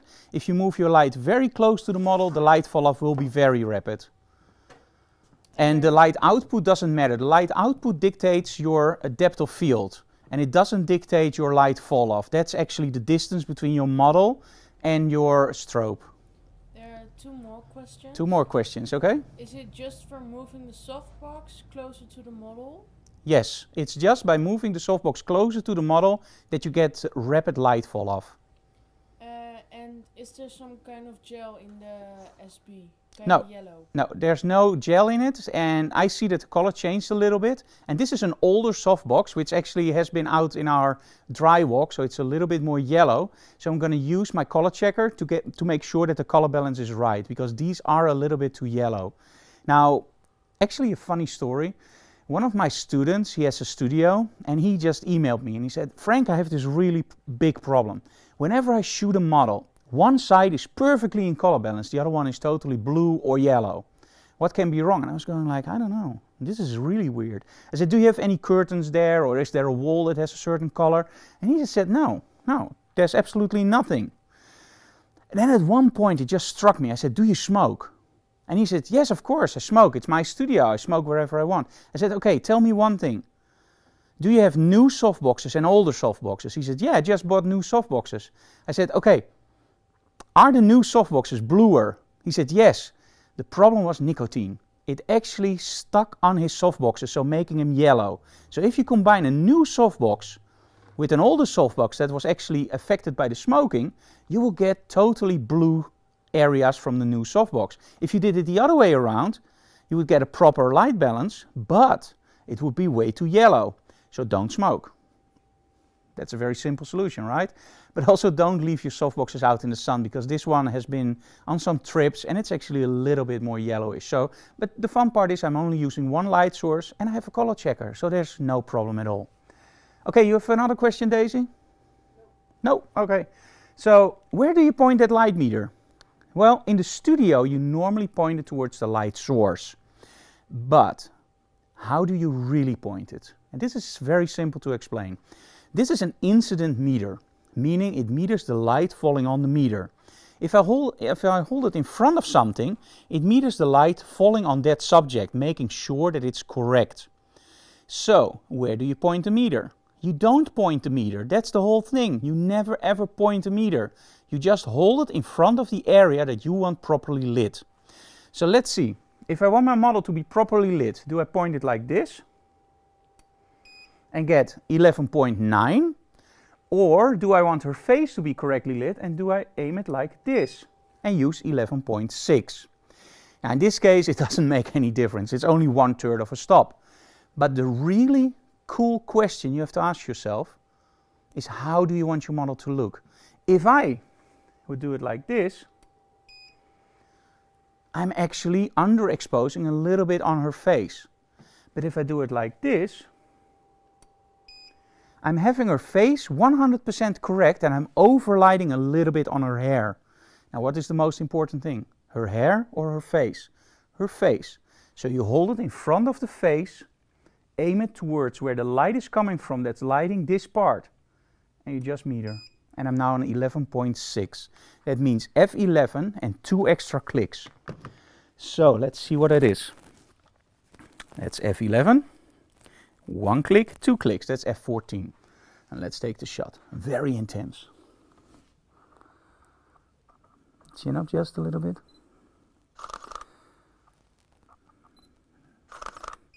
Okay, first I show you without strobe. The strobe didn't fire, the skyboard went to sleep.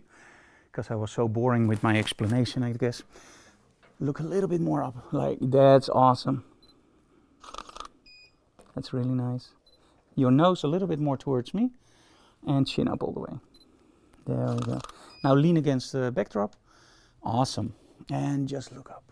Like a dreaming. Really nice.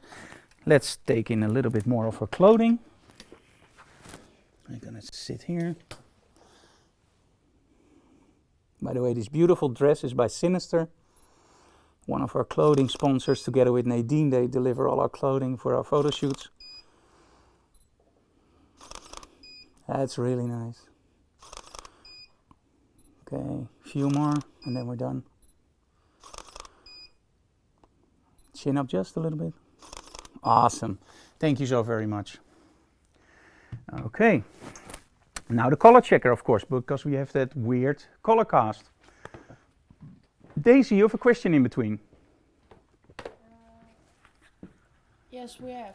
From Dennis. I love this setup. Is there a difference between a rectangular softbox and an octo box of the same size, apart from the catch light? Apart from the catch light, yes, there will be a little bit different light fall off on the background, but overall, no. So you can also do this same thing with a very simple an almost round softbox. Aim it towards the light source. Very nice. There we go. Thank you. You're done. Medium rare or done? Medium rare. Okay. Okay, let's do some Photoshop and let's see what we can make from these images. Okay, so Daisy's gonna switch positions with me. I hope the sound isn't bothering you guys too much. It's one of those days, as you can imagine. Okay, there we go. And there we go. Now, the first thing I want to do is, what you can actually see during photo shoots is that a lot of people have problems with retouching. Now, I want to show you some really fast tips now. So let's switch over to my desktop again. And let's first do the color balance. So we go here. We have the color balance. Adjustments, copy adjustments, go to the whole setup, there we go, up until here, and apply. This is why you should use something like a color checker or a white balance card or whatever, because these are really, really easy to make mistakes. Okay, sound is good. Okay, cool. So there's no more 10 seconds delay. That's good to hear. Okay, I love this setup. Is there a different, sorry, we already answered this one, Dennis. What type of boom arm is it? Annelie, can you check which kind of boom arm it is? Which we're using? We're using actually also the poly stands from Allengrome, which are really, really good. But we're also using Manfrotto's. And I think the one you saw now was actually with the smaller softbox. Can you check which brand that is? I think it's a Manfrotto, but I don't know for sure. Yes, it is. Yes, it is a Manfrotto. Okay, cool. Okay, so let's see if we have a picture that I really like, that really stands out. Love this one. 5. Now this is where the light is closer. Love this one. Almost painterly. You see this? The cheapest softboxes can actually give you the most beautiful light. And I have a question. Can I show a setup without the McFun filter, but actually with something else? Yes, I'm going to show you it with Topaz for all those PC users. We love you guys. Don't worry. Okay, this is the high contrast stuff. I really like this. Okay, let me see. This one is okay, not spectacular. I like the other one better. And there we go. Love this shot. Best of the day. Okay, let's sort on rating. Let's go all the way to the beginning. And I'm going to show you now with Topaz clarity. Okay, don't like this shot anymore. I like the other ones better. Sort on rating. Oh, there we go. Okay, let's add a little bit of shadow detail here. And a little bit extra highlights. There we go. Already gives it a little bit of a different look. Go to Photoshop, Command D.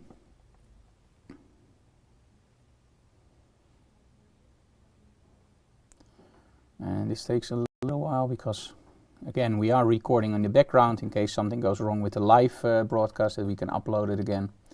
Okay, fit on screen. Do the portrait smooth. This is for PC and Mac, so I'm not going to change anything here in my workflow. Okay. Gonna paint the effect in with your layer mask. Now, if you just joined us, I already explained this in the previous setups, so I'm not going to do that again. It's just an action I run, which you can create very easily by recording your actions in Photoshop. Okay.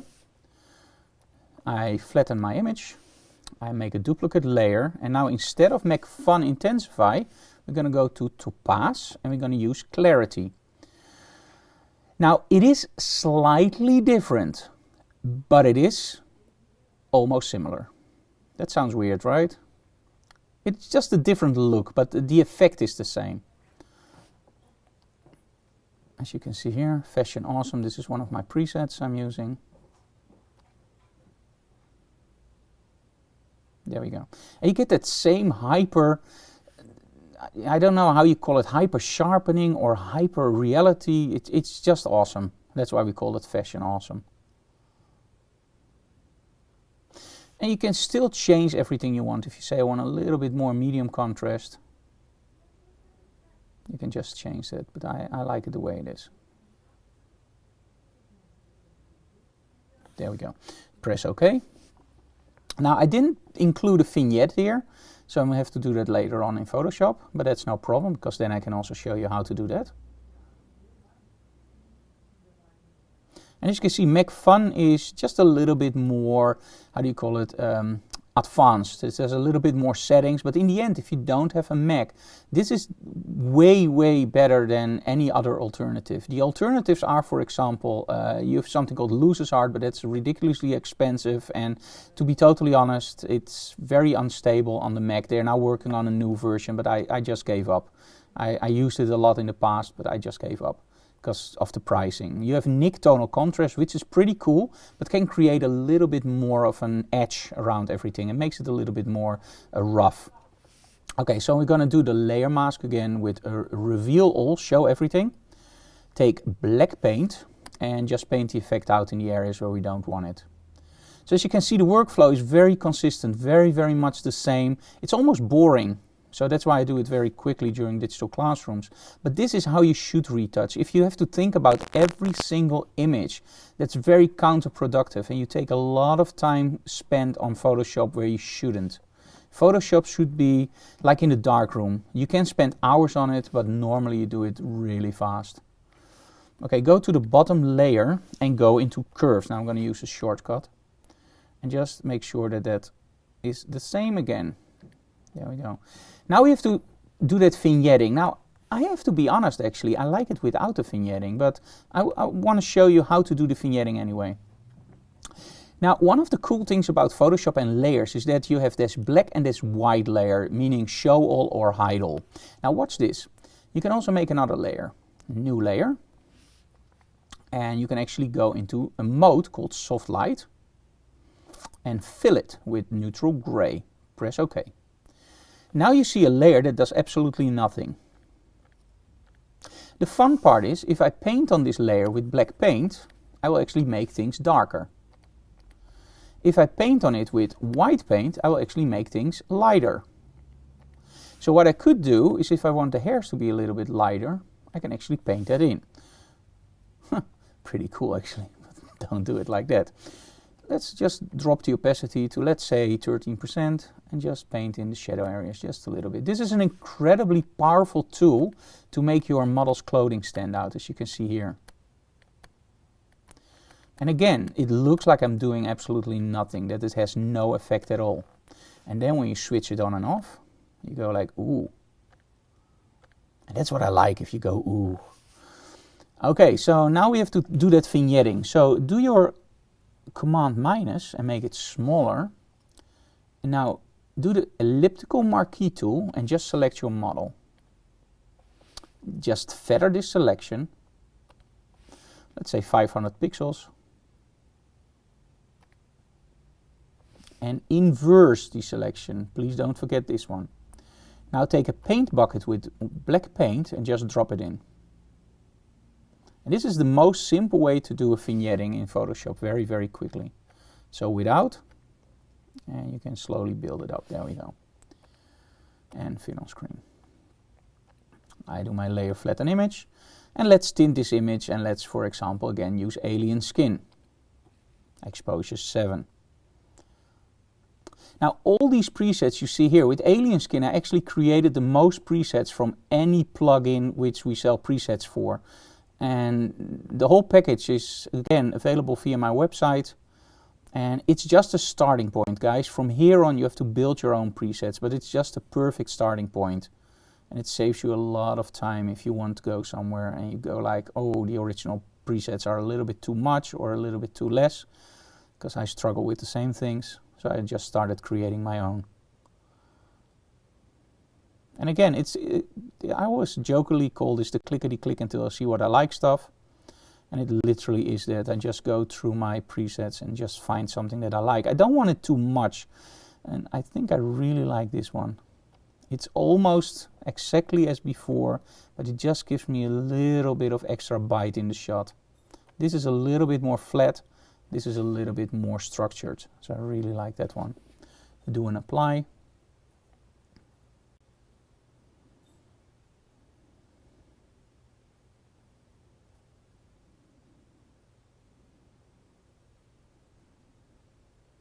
And there we go. As you can see, small softbox, very simple light setup, just a simple wall, and in Photoshop you're done in like 5 minutes. So you don't need expensive gear, just the cheap stuff will do perfectly. Will you do better shots with expensive gear? Yes, of course, you will be a real professional. No, I'm just kidding. Really, in all honesty, the more expensive lighting setups will give you way better image quality. But only if you know how to use them. A lot of people invest in very, very expensive gear without knowing how to use it. And that's literally a recipe for disaster, because they spend a lot of money and they're very disappointed. First learn, I always tell people, don't upgrade yet. First learn to use your own gear and then start upgrading to the more expensive gear. So we're going to do again Portrait Smooth. Now I choose this one as my final image to retouch for the very simple reason you will see some you see some stuff over here that we're going to take out. And let's change to white. In case you think, why doesn't Frank call it irregularities or whatever? I'm Dutch and English is not my native tongue, so sometimes some words can be very difficult for us to pronounce. And that's one of them. So there we go. Cool.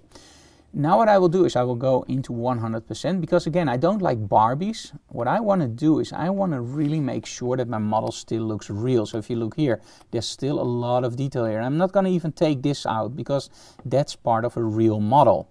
What I am going to do is I'm going to use my healing brush, and as you can see here, I will make it bigger for you. I'm using it as an ecliptic or an oval, and I'm not using it round, and you can actually set it over here. So normally it's round, I use it like this, more like an oval, because then you can really easy edit without it being too obvious that you edit it. And with a round one it's really obvious sometimes that you edit, especially with the clone tool. There we go. And just take out a little bit, not too much, only the areas where you go like, ooh, those are really obvious. Okay, I have a question in between. Do you think longer focal length, like 200mm, will give you a better face perspective than say 85? You know, longer lenses will compress, wider angles will actually show it a little bit more like distorted. And like 50mm, a lot of people say 50mm is how we perceive it. I don't agree with that per se. because I find that I focus very quickly between wide and long. I think there are people that actually see stuff like a 200mm lens, and I think there are people who see stuff like a 24mm lens. But overall, if you look at the distortion wise, I think everything above 50 or 85 will do just fine for portraits. I find myself often around the 70mm because I'm using the 24-70 on my camera a lot. So, but it's again, it's very, very personal. That's the fun thing about photography. If a teacher tells you there is only one answer, drop the teacher, for the very simple reason there is not one answer. Unless it is about a light meter, like how does it work? Because that's very simple. That's mathematics or physics. There's no opinion on it. It's just how it works. The same with the strobe. It fires. That's it. But as soon as you start talking about using lenses, using gear, that's where a lot of personal opinions come in. And that's where you have to be really careful as an instructor to not tell people that what you believe is the honest truth. And you hear that a lot online. So that's also why a lot of people buy 50mm lenses, because that's the perfect portrait lens. And then they buy an 85 because they follow somebody else online. Okay, I'm a little bit too sloppy now because I don't want to keep you guys too much. So I will finish this later. So let's see this. Okay, very nice. And now let's tint this image again. And let's go for a really strong black and white. And I want to show you that again with MacFun. They have this plugin called Tonality. And if you have a PC, one of the best alternatives for MacFun in tonality is without a doubt Nik and then Silver FX or Alien Skin Exposure. Alien Skin Exposure does perfect black and whites. And Nik Silver FX does perfect black and whites. But if you have a Mac, really check out Tonality. Because again, Tonality, I think, rocks. Everything with MacFun somehow. I really love their plugins, the way they work and the way the images look. And a black and white conversion, don't get me wrong, black and white conversions is not just a black and white conversion. There's so much more going on. Okay, I like the vignetting here. Let me take the lens blur on our eye. So make sure that is sharp. I love the light fall off, the blur fall off here. I want a little bit more in the reds probably. I want the reds to pop a little bit more or take them down. As you can see here, you can manipulate the reds and the yellows. So let's give it a little bit more yellow and turn down the reds just a little bit. There you go. And this I really like about MacFun, what you can do. You can even go into saturation and just give it reds back. Don't do that. I don't like selective coloring. Okay, let's add a little bit more shadow detail. There we go. And press apply. And now you can see that I actually faked it a little bit by, I don't have to retouch the skin anymore because now it's blurred. That's a lucky coincidence. Okay, everything that uses blur will take a little bit of time to render, so be prepared for that. Let me see, do you ever do workshops in Scotland? We tried and we never fill up, Ellen, so I would love to. We always fill up like the Velocity workshops and London area, and Scotland is always a little bit of a problem. So if you have people that want to join, just let me know, we'll work something out. When you edit faces, do you zoom in further than 100 or do you need to go in further? It depends, Norman. If I have a face like Lenaa here, I don't need to go into 100%, to 200%. 100% is more than enough. If I have a face that's a little bit more rough, I will actually go in a little bit more and deeper to make sure that I take everything out that's supposed to be. But remember, we're shooting with nowadays 42 megapixels and 50 megapixels. So in the end, if you go into 400%, it's actually driving yourself crazy because nobody will look at a billboard from like a finger's distance. So if you're shooting 24 megapixels, then you go into 200%. If you shoot 42, and in the end you deliver on print, you just go to 100%, and that will be just fine because you will never see the 200% blow up in the final result. Let me see, is it possible to do HF after you use filters like DxO? I don't know what you mean with HF, so if you can email me that, I will give you an answer to that. Does the blurred background come from the filter you use? Yes, at that point when I use that filter blur, actually the background also blurred. So yes, that's without any doubt. Okay guys, so for now, this is what I wanted to show you, and I still have something else. You like Lenaa, right? Yes, Lenaa is one of our very, very nice models. And of course, Nadine you like, right? She's crazy with her styling. Oh, high frequency separation. Yes, you can do that after you use filters like DxO. And we actually traveled through the UK and Scotland with those two models. And trust me, being with Enoweek, Lenaa and Nadine in a camper, an RV, through Scotland and England, the only thing that kept my sanity was shooting an instructional video for you guys. So I want to show you the trailer. This is brand new. We just released this today, the trailer. The video has been available for 1 week now. The trailer is brand new. So I'm going to show you this, and you can order this one online. And I kid you not, if you have problems working on location, this video will help you a lot.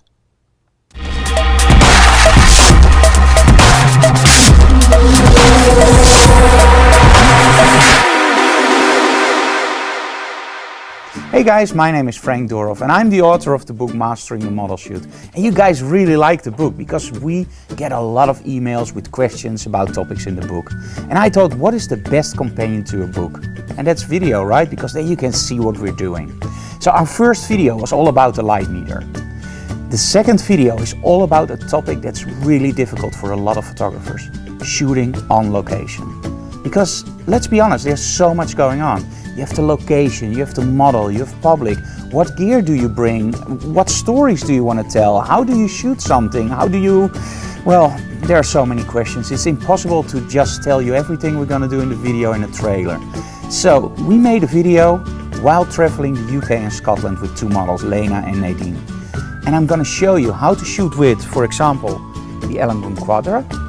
I'm going to show you how to shoot with small strobes, which modifiers to use, what a grid does, how to coach your model, and way more. And we even included 2 full retouch sessions.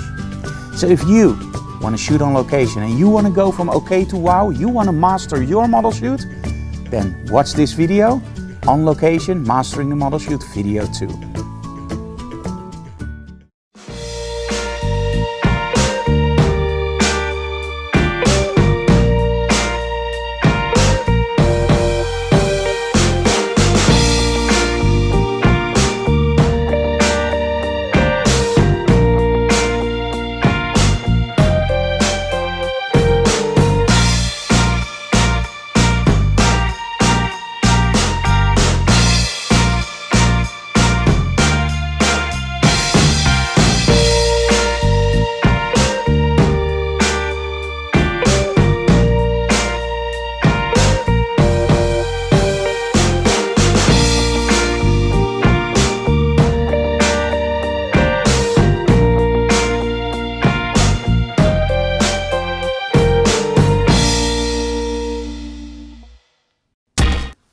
Hey guys, so thank you so very much for watching this digital classroom. Now, again, digital classroom is a dream of me, and thanks to BenQ and Rogue Expo Imaging, it has come to a reality.